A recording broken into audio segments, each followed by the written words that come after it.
mayroong matandang paniniwala ang simbahan na nagpapalagay na may isang babae na nakabag kay Jesus.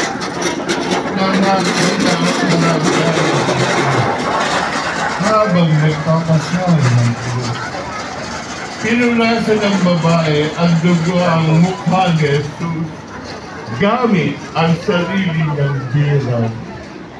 At himalang na dapat dito ang larawan ng mukha ni Jesus.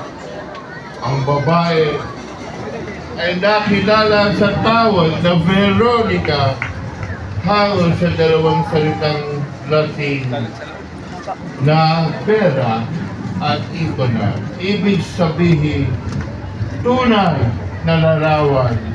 At ang tagpo ito ay ginugunita sa kay-anim na istasyon